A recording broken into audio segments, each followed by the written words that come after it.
Graça e paz, meus irmãos. Estamos gravando essas aulas online devido à pandemia que se espalha por todo o mundo do Covid-19. Meu nome é Sidney, eu sou professor da Escola Bíblica, uma classe de adultos, e hoje nós vamos estudar sobre o capítulo 2 de Juízes. Então eu peço a você que abra suas Bíblias lá no capítulo 2 de Juízes, para fazermos a leitura. Diz assim a palavra do Senhor: Subiu o anjo do Senhor de Gilgal a Boquim e disse: Do Egito vos fiz subir e vos trouxe a terra que, sob juramento, havia prometido a vossos pais. Eu disse: Nunca invalidarei a minha aliança convosco. Vós, porém, não fareis aliança com os moradores desta terra, antes derribais os seus altares, contudo, não obedeceste a minha voz. Que é isso que fizestes? Pelo que também eu disse: não os expulsarei de diante de vós, antes vos serão por adversários, e os seus deuses vos serão laços. Sucedeu que, falando o anjo do Senhor essas palavras a todos os filhos de Israel, levantou o povo a sua voz e chorou. Daí chamaram esse lugar de Boquim e sacrificaram ali ao Senhor. Vamos parar a leitura por aqui. É importante que nós observarmos o seguinte: no versículo 1 diz que o anjo do Senhor apareceu em Gilgal. E o que acontece? Essa forma de falar o anjo do Senhor, para os comentadores como o Mundi, por exemplo, ele diz que é uma teofania, ou seja, uma forma que Deus se apresentou ao homem, que o homem consegue perceber com os seus sentidos, né? Como aconteceu com Moisés na sarça ardente, ou mais idêntico a essa forma de aparecer, quando o anjo do Senhor apareceu a Agar. Para isso, basta a gente ler o versículo 16, de 7 a 10 de Gênesis, que a gente vai perceber como foi parecido. Certo? Vamos lá para Gênesis, capítulo 16 de Gênesis, versículos de 7 a 10. Tendo-a achado o anjo do Senhor junto a uma fonte de água no deserto, junto à fonte no caminho de sul, disse-lhe a Agar, serva de Sarai: de onde vens e para onde vais? Ela respondeu: fujo da presença de Sarai, minha senhora. Então lhe disse o anjo do Senhor: volta para tua senhora e humilha-te sob suas mãos. Disse-lhe mais o anjo do Senhor: multiplicarei sobremodo a tua descendência, de maneira que por numerosos não serão contadas. Note que essa aparição, essa manifestação de Deus, foi perceptível ao ser humano. Então aconteceu a mesma coisa lá em Gilgal. O anjo desceu e disse ao povo de Israel: olha, essas coisas aqui vão acontecer com você, essas coisas ruins vão acontecer com vocês, porque vocês foram e estão sendo infiéis à nossa aliança, a aliança que eu fiz com vocês. Vocês estão sendo idólatras, vocês não estão seguindo as leis que eu deixei com Moisés para que vocês seguissem. Que leis foram essas? Que ordens foram essas? Né? A gente vem estudando, a gente está no segundo capítulo de Juízes, a gente estudou o capítulo 1 e nós observamos que Moisés passou para Josué, através da palavra, através de ensinamentos, através de testemunho de vida, tudo aquilo que o Senhor tinha ensinado. E ele já tinha os mandamentos. Então vamos ver lá em Deuteronômio 7, de 1 a 5, que mandamentos eram esses?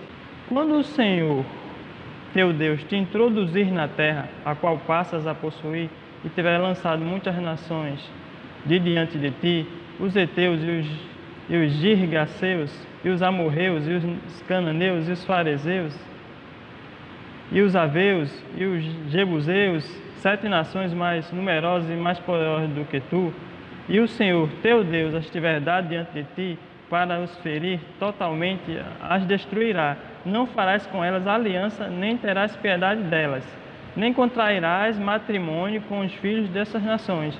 Não darás tuas filhas a seus filhos, nem tomarás suas filhas para teus filhos. Então Deus deu instruções bem diretas ao povo de Israel, mas o povo de Israel não parava de desobedecê-las, certo?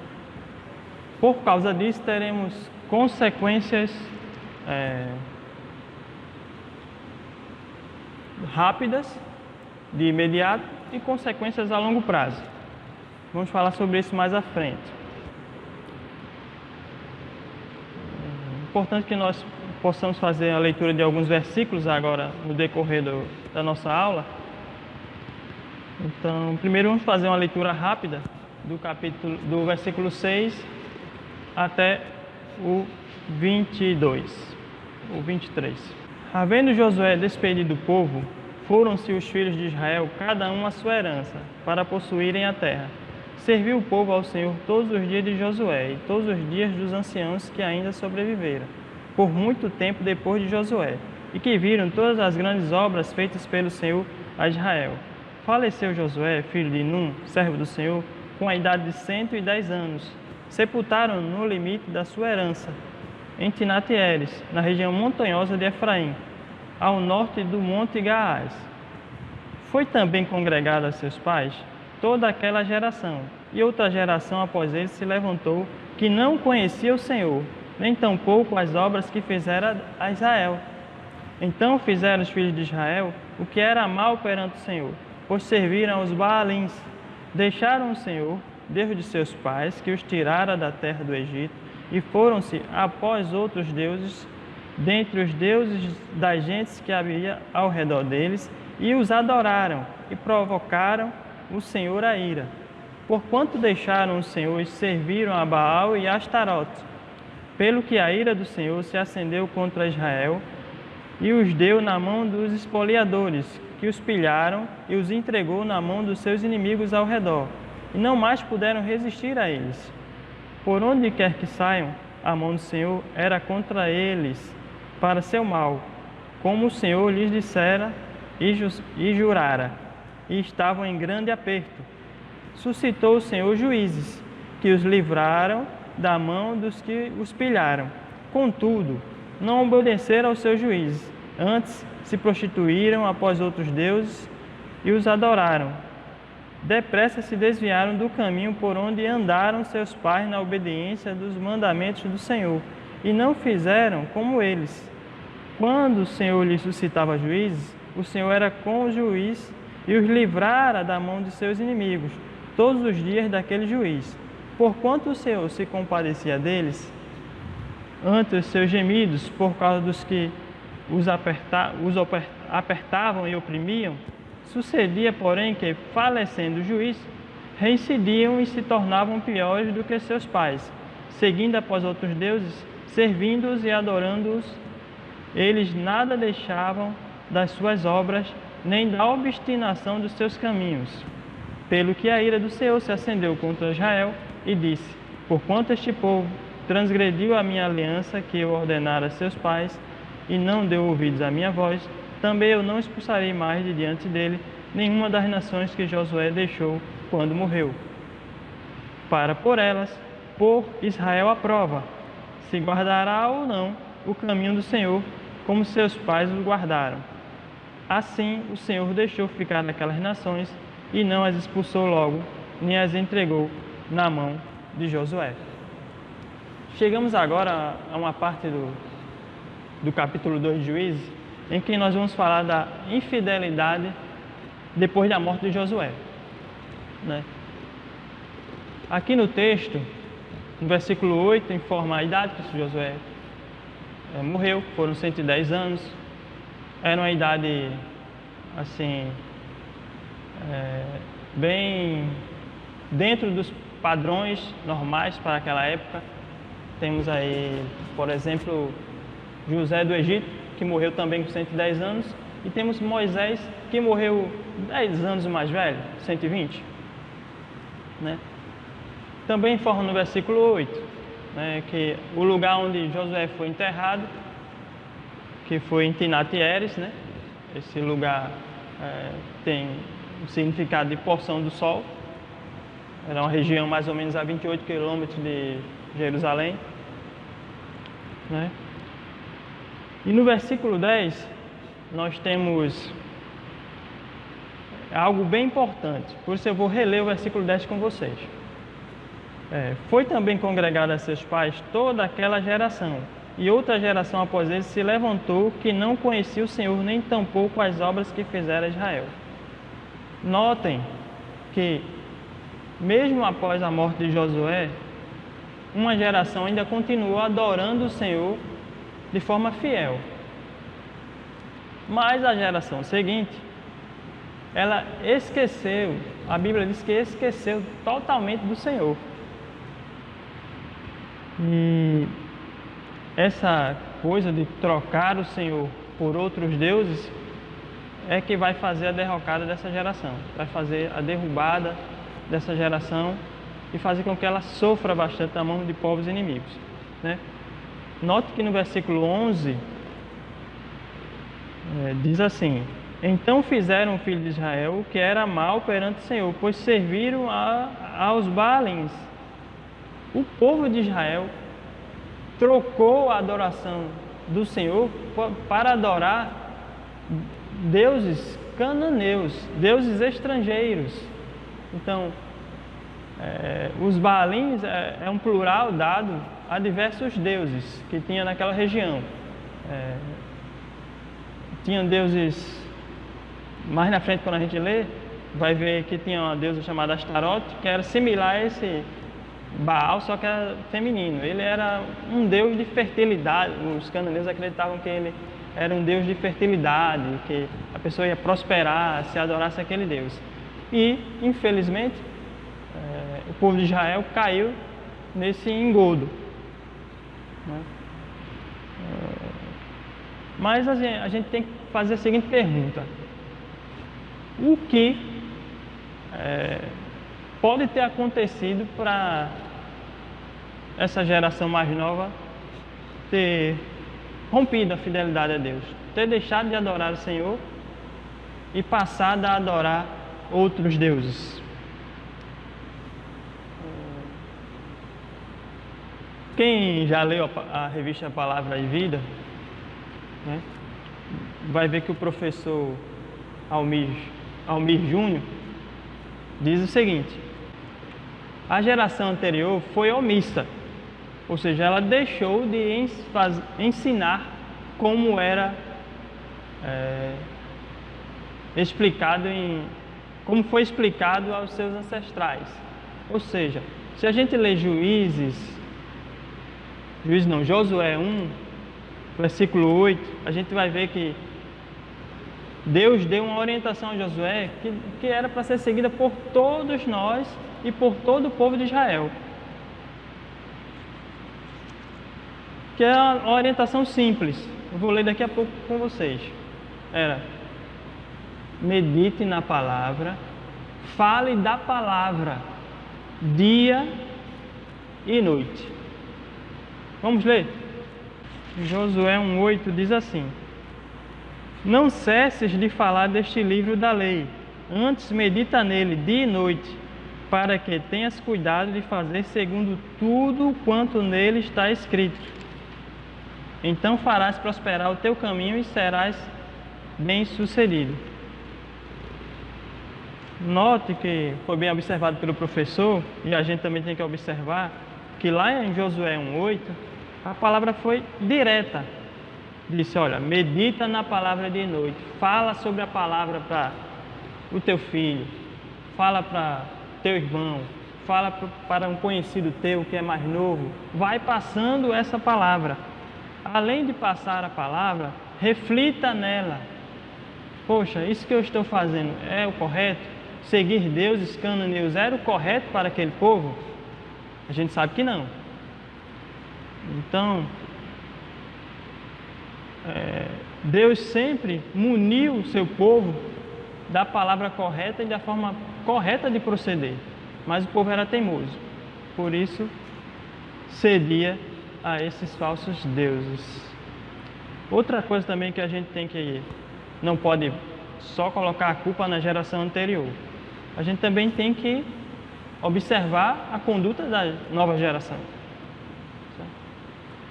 E o que a gente observa é que aquela nova geração, ela focou sua vontade em aprender costumes estrangeiros. Ela não focava sua vontade em saber as grandiosidades que aquele Deus que tirou eles do Egito e colocou eles numa terra própria deles, fértil, que fez eles derrotarem povos mais numerosos e mais fortes. Eles não se interessaram, não tiveram vontade. E a gente sabe que a vontade é o principal fator para você aprender algo e você assimilar algo e você internalizar algo, certo? Então, nós temos aí dois motivos que podem ter levado aquela geração a romper sua fidelidade com Deus. Primeiro, a geração anterior foi omissa em ensinar e em praticar a palavra do Senhor na presença desses mais jovens, né? Boa parte, não vou dizer toda, mas boa parte da geração foi assim. E a segunda, a própria vontade da nova geração de só querer aprender costumes estrangeiros, inúteis, que não iam ajudar eles em nada. Pelo contrário, iam levar eles a sofrer bastante. Diante disso, diante dessa teimosia, dessa desobediência, dessa idolatria, dessa vontade de adorar outros deuses, não poderia acontecer outra coisa senão vir as consequências, né? Alguns autores falam em até castigo, né? Se você for ler Moody, ele vai dizer, olha, Deus usou esses povos para castigar o povo de Israel, para ver se eles entravam no eixo, para ver se eles, acordem. Mas outros autores falam que foram consequências das ações negativas do próprio povo de Israel. E essas consequências a gente pode ver em alguns versículos. Vamos ler primeiro o versículo 13, os versículos 13 e 14, que vai falar das consequências que aconteceram a curto prazo, vamos dizer assim, né? Consequências imediatas da desobediência e da adoração a outros deuses. Diz assim os versículos 13 e 14. Porquanto deixaram o Senhor e serviram a Baal e a Astarote, pelo que a ira do Senhor se acendeu contra Israel e os deu na mão dos espoliadores, que os pilharam e os entregou na mão dos seus inimigos ao redor, e não mais puderam resistir a eles. Veja só, a consequência imediata, a partir do momento que eles passaram a adorar outros deuses, foi, primeiro, começaram a perder todas as batalhas que aconteciam naquele momento. Outra coisa, além de perder as batalhas, era muito comum que os guerreiros, os exércitos vencedores, eles roubavam as riquezas daquele povo que foi subjugado, que foi derrotado, né? Então, eles tinham consequências imediatas, que eram serem roubados e começarem a perder todo tipo de luta. Então, antes uma nação que vencia todas as lutas, de repente, começar a perder direto, né? E também tem outra consequência que eu chamo de consequência a longo prazo, ou imediata, que está lá no versículo 20 a 22, nos versículos de 20 a 22.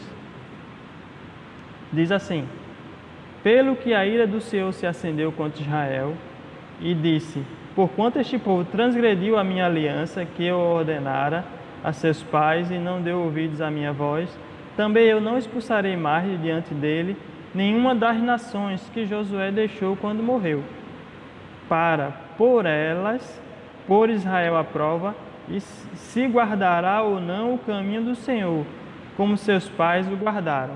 Então, uma consequência a longo prazo do povo de Israel ter adorado outros deuses, abandonado sua fidelidade a Deus, foi ele ser, não vou chamar de condenado, mas ele sofreu a consequência de conviver com aquele povo com costumes totalmente diversos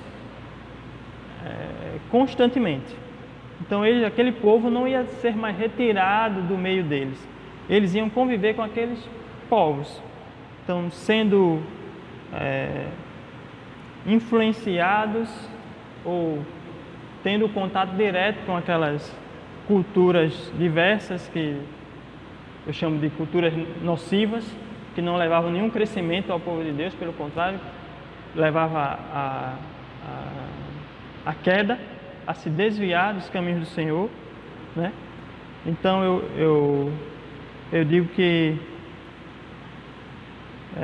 eles iam passar, né, de acordo com as Escrituras, eles iam passar por isso tudo simplesmente para serem testados e provados se iam continuar seguindo os caminhos do Senhor, passando os mandamentos, passando as grandiosidades que Deus fez em suas vidas, ou se eles iriam adorar aqueles outros deuses. Então, o que é que nós podemos aprender com isso? Que todas as vezes que o povo de Deus se desvia do caminho do Senhor, ele sofre consequências negativas. Um exemplo clássico de você se desviar dos caminhos do Senhor e sofrer consequências no Novo Testamento é o do filho pródigo. Você vê que o filho pródigo, ele pede sua herança, se afasta do pai, vai para longe e lá chega a um ponto de miséria. No ponto de miséria, graças a Deus, ele acordou. Mas veja que ele sai de perto do pai, se desvia dos caminhos do Senhor e por causa disso ele começa a sofrer. Então, temos que aprender isso nas nossas vidas, de não nos desviarmos do caminho do Senhor. Então, meus irmãos, essa foi a nossa aula de hoje sobre o capítulo 2 de Juízes. Se você tem alguma dúvida, você pode entrar em contato com as redes sociais da Igreja Batista do Vale do Pitimbu ou mandar um e-mail para mim, que é o cid.rs@hotmail.com. Bom dia para vocês, boa tarde, boa noite, e que a graça e a paz do nosso Senhor Jesus Cristo estejam com vocês.